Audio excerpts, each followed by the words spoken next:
Quand le désert avance, c'est la vie qui s'en va. La faute n'a pas de chance. Environ 10 000 personnes ont été privées d'électricité. C'est la deuxième fois en quelques jours que cette zone subit ce genre d'intempéries. Les investisseurs sont à leur manière de véritables prospectivistes, capables d'envisager les catastrophes naturelles, les guerres et les drames futurs comme une source potentielle d'enrichissement. Bonjour tout le monde. Bon ben voilà, hein. Donc le climat et l'économie. Alors cette vidéo, je veux dire, elle est assez logique, vous comprenez bien. Vous le voyez là, vous le voyez plus que tout là maintenant. Et vous le verrez de plus en plus au niveau du climat, les problèmes climatiques que vous allez manger.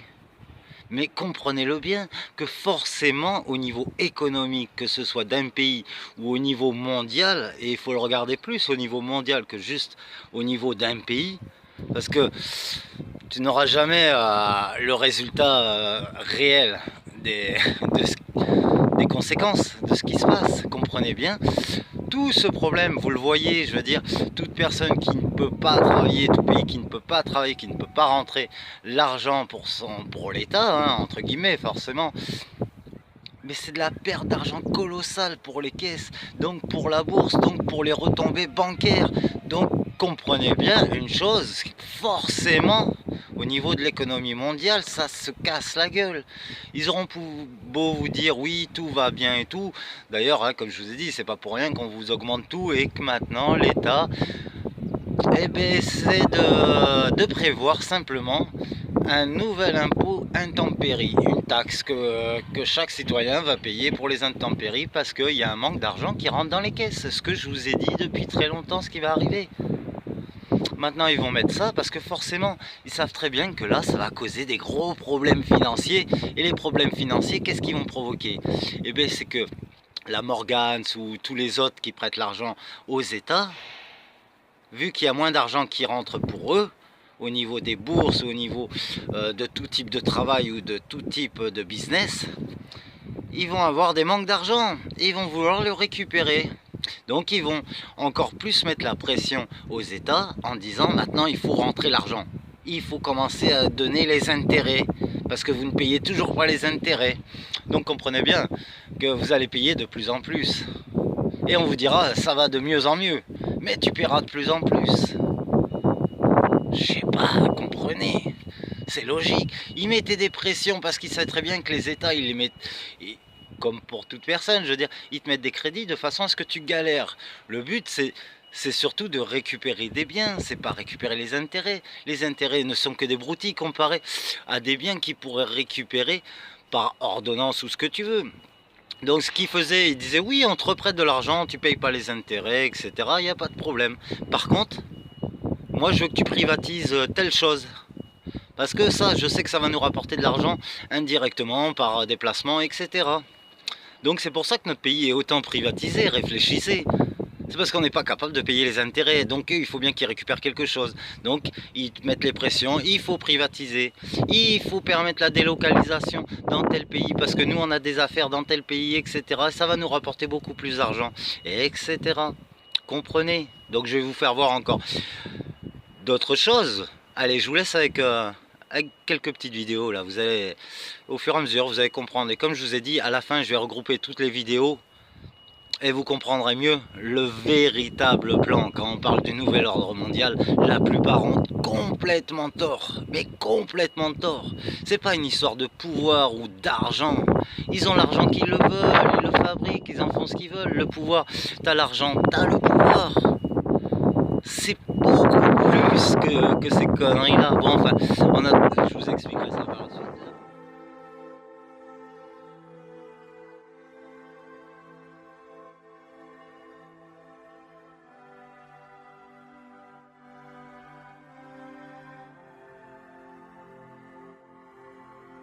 Ne t'inquiète pas, tout se dérègle. Les eaux montent et l'air se réchauffe. Chaque jour des espèces disparaissent. Mais bon, demain sort le dernier smartphone. Alors ne t'inquiète pas. Ne t'inquiète pas. Non, ne t'inquiète pas. Ne t'inquiète pas. Non, ne t'inquiète pas, on gère les choses. Tu peux continuer à dormir du sang et des larmes sur la terre des hommes. Faut bien vendre des missiles et de la torpille. Oui, ça fait un bail que la paix est morte. On manie les mots et les projets sordides. Nous sommes à la fois les pyromanes, les pompiers, et on te vendra à la porte de sortie. Oui, mais ne t'inquiète pas, si les armes se propagent à toute vitesse, si la drogue assassine, c'est bon pour le business. Alors, c'est vrai que vous avez une aura, notamment qui vient du fait que vous avez vu la crise financière un peu avant les autres, la dernière. Évidemment, la crise des subprimes, c'était il y a 10 ans, mais vous, 3 ans avant déjà, vous alertiez. Aujourd'hui, la question, c'est est-ce qu'on est à 3 ans, évidemment, elle est facile, mais est-ce qu'on est à 3 ans d'une nouvelle crise? Malheureusement pour nous, il est beaucoup plus, ce qui va se passer est beaucoup plus visible, même de l'extérieur. Il viendra des règlements climatiques, il viendra des ouragans qui vont se développer dans l'Atlantique, comme on vient d'en voir. On en aura 15 par an dans le golfe du Mexique, et tout va venir de là, c'est-à-dire que, alors qu'on a des problèmes avec des centaines de milliers de réfugiés qui viennent d'Afrique, ce seront des millions, et nos systèmes ne sont pas adaptés. Donc l'épicentre de la crise, il ne sera peut-être pas financier ou économique, parce que vous dites clairement que notre système économique et financier est à la dérive, mais l'étincelle qui mettrait le feu au baril ne viendra peut-être pas du système économique et financier, qui est plus résilient quand même aujourd'hui. Oui, peut-être, mais je parle toujours de 3 éléments qui sont combinés. La complexité qui nous dépasse parce qu'on confie aux ordinateurs les décisions que nous devons prendre, l'économie et la finance et l'environnement autour de nous. Et l'environnement, on prend des mesures, ceci, cela. Dans 5 ans, on repensera au glyphosate ou je ne sais quoi.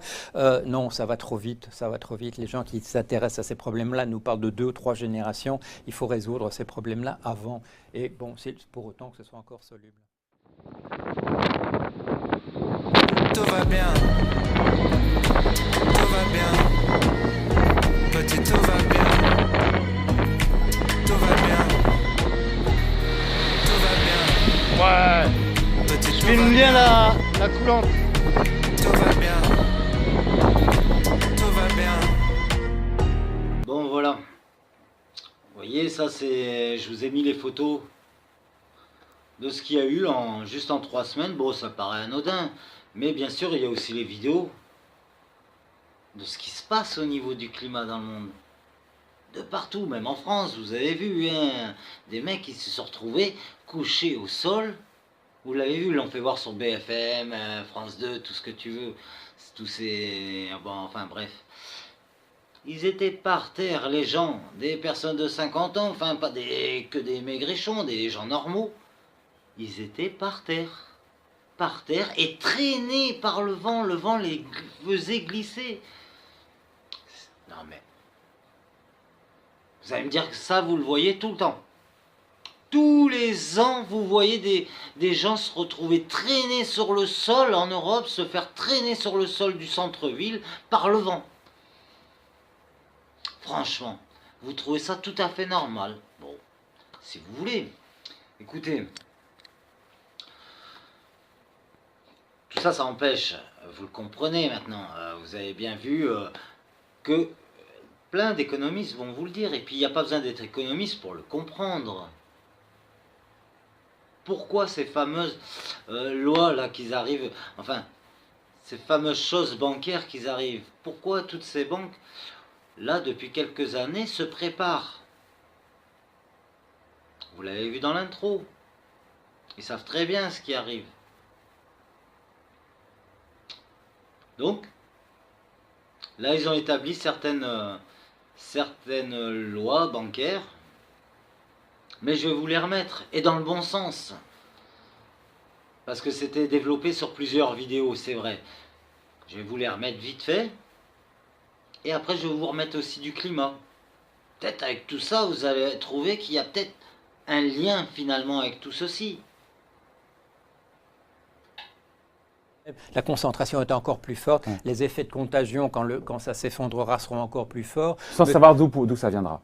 Difficile de savoir, encore une fois. Oui, mais la contagion sera encore plus forte. Et M. Jamie Dimon, à la tête de président de JP Morgan. JP Morgan Chase, a dit la chose suivante: il ne faudra pas compter la prochaine fois sur autant de générosité de notre part que nous avons montré en 2008. C'est-à-dire qu'il n'y aura même pas de solidarité. Les États n'ont plus l'argent. Ils ont pu le faire une fois, mais on ne peut pas le faire une seconde fois. Et les banques disent cette fois-ci, il ne faut plus compter sur nous. Pourquoi? Parce qu'on a parlé de bail-in à la place de bail-out. Voilà. Le bail-in, il faut expliquer ça. Le bail-in, c'est quand on ira chercher l'argent là où il se trouve pour renflouer le système, plutôt que de demander systématiquement, comme on l'a fait en 2008, demander aux contribuables, d'une manière ou d'une autre, d'apporter l'argent. Maintenant, comme on a fait à Chypre partiellement, on ira chercher l'argent qu'il y a sur les comptes, on regardera les gens qui ont de l'argent et ils devront contribuer. Vous êtes dans une belle merde. La directive européenne, qu'on soit bien clair, ouvre la voie à la ponction de nos comptes bancaires en cas de défaut de faillite d'une banque. C'est ça, oui, la réalité? ou en cas de défaut de paiement, en cas de non-équilibre budgétaire. En cas de non-équilibre budgétaire d'un État? D'un État. On a délocalisé le risque, c'est-à-dire le risque systémique bancaire qui existe, hein, même si les gens ne le voient pas, y compris dans des banques comme la Deutsche Bank ou les banques italiennes. On vient d'en parler il y a quelques jours ou quelques semaines. Hein. Ce risque est déporté tout simplement aux contribuables, un peu comme ce qui s'est passé aux contribuables aux contribuables et aux déposants, quoi, exactement, comme ce qui s'est passé. Mais la résolution des crises bancaires, encore une fois, l'objectif, c'était justement que le contribuable ne paye plus, que les États ne payent plus, que ce soit les actionnaires, les créanciers qui payent. Non, là, en fait, ce qui est dans l'ordonnance, c'est clairement une prise en main en cas de non-respect de la France de son budget, de la possibilité, effectivement, d'intervenir directement en saisissant les comptes bancaires jusqu'à 100 000 euros. C'est ça le sujet. Quid des dépôts bancaires? Il y a vraiment un risque de mise à contribution de notre argent sur nos comptes chèques, nos comptes courants. Vous tous, vous faites les frais de ces enfoirés de banquiers. Alors tiens, justement, pour illustrer tes propos, une nouvelle qui est tombée en catimini, c'est toujours en discrétion, ça vient de la Banque Centrale Européenne évidemment. La nouvelle idée de la Banque Centrale Européenne, écoutez bien, supprimer la garantie des 100 000 euros de vos dépôts bancaires. Voilà, mon cher Laurent, ça illustre, alors c'est l'un des volets, il y en a plusieurs, hein, ça illustre que ton analyse. Un scoop de nos amis de Zero Hedge qui ont mis la main sur un dossier interne de la Banque Centrale Européenne et qui préconise la suppression pure et simple de la garantie bancaire de 100 000 euros donnée actuellement à tous les citoyens de l'eurozone. Après avoir concocté une loi interdisant aux gens de se trouver sur le même trottoir que leur banque, dans le cas où celle-ci serait en faillite, si jamais il y a des rumeurs de faillite, par exemple Montepaschi de Siena, exemple Banco Popular, eh bien, les gens n'auront pas le droit d'aller à leur banque pour retirer leur argent, déjà. Juste en cas de rumeur. Hein. Alors, c'est énorme. Ils préparent le terrain, c'est comme si, en faisant ou en votant ce genre de loi, ils savaient déjà à l'avance ce qui allait arriver, et pour se prémunir que le contribuable ou les gens, les citoyens européens, eh bien, viennent à leur trancher la tête, parce que grosso modo c'est ça, ils disent « Ah bah non, nous on n'a fait que respecter la loi ».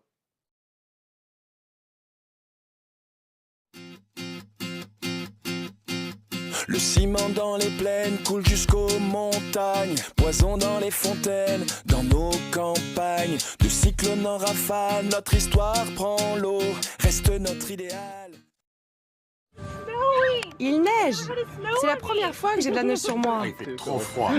Une première depuis 29 ans dans le nord de la Floride, où les températures sont actuellement plus basses qu'en Alaska, et où du coup les piscines deviennent patinoires. Les plages blanchissent, et ici en Caroline du Nord, c'est même l'océan Atlantique qui se retrouve gelé. C'est complètement dingue, j'avais encore jamais vu de neige sur un palmier. Dans le nord-est du pays, le phénomène est si brusque, si intense, que les météorologues parlent de bombes cycloniques. Et les conséquences de cette tempête exceptionnelle sont nombreuses. Des dizaines de milliers de foyers privés d'électricité, des écoles, des aéroports fermés. Et sur les routes, une situation parfois très critique sur certains axes. Cette vague de froid dure depuis presque 2 semaines et a déjà tué au moins 17 personnes. À New York, il règne un calme inhabituel. La ville, comme beaucoup d'autres, a même déclaré l'état d'urgence après le passage de cette tempête de neige et ce blizzard très fort. Vent polaire, température glaciale et des records de froid vieux de plus de 100 ans devraient tomber dans les prochains jours sur la côte est des États-Unis. Eh oui. Bon, ben là, vous verrez pas mon visage, mais il y a beaucoup plus à voir. Regardez ces images. Et là, ces ciels que vous voyez, avec ces étranges lumières, couleurs, que ce soit du chemtrail ou simplement des rayons du soleil qui provoquent ça, des radiations solaires. Enfin, vous allez en voir de plus en plus des ciels comme ça. Et là, je peux vous dire quand vous voyez qu'on vous regarde de cette manière, d'un œil si éclairé, et que vous, même pas vous venez regarder le ciel, regardez les couleurs qu'il a, le ciel. Vous trouvez ça pas étrange? Et là, je peux vous dire, à Nice, dans le 06, ils ont tout, il y en a plein qui ont vu ces couleurs. C'est pas de la petite couleur, vous voyez, ces rejets, ils sont énormes. Ils sont énormes, ces rejets. Regardez-moi ça. Et après, on va me dire que tout va bien. Après, on va me dire qu'il n'y a aucun problème dans l'atmosphère. Non, il n'y a rien d'étrange dans l'atmosphère. On ne peut pas dénoncer le chemtrail, sinon on passe pour un fou. Mais quand tu vois des couleurs comme ça, tu vas me dire que c'est tout à fait normal. Quand tu étais gamin, tu les voyais, ces couleurs-là, dans le ciel. Ces formes étranges, c'est plus des nuages. C'est juste des produits chimiques qui pourrissent le ciel et qui retombent sur l'agriculture, sur les élevages, sur tout ce que tu veux. Voilà. C'est ça les produits toxiques qu'il y a dans le ciel en ce moment. L'aluminium, etc. Tout ça qui est rejeté. Et les gens, après, ils s'étonnent qu'ils ont de plus en plus des cancers. Ben oui, c'est juste... Bon, ça, c'est pour atténuer les radiations solaires, les effets de cancer de la peau, enfin que ce soit trop foudroyant. Donc, ils camouflent. Mais voilà, qu'est-ce qu'on peut voir? C'est apocalyptique, non? Allez, je vous laisse avec une note.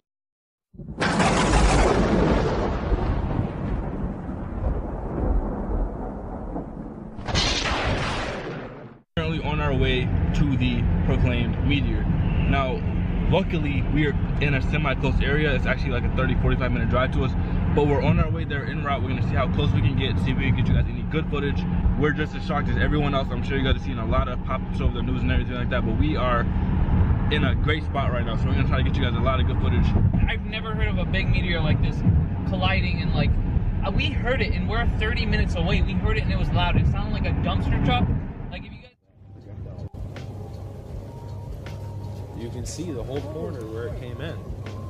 He said he just parked the car and got out.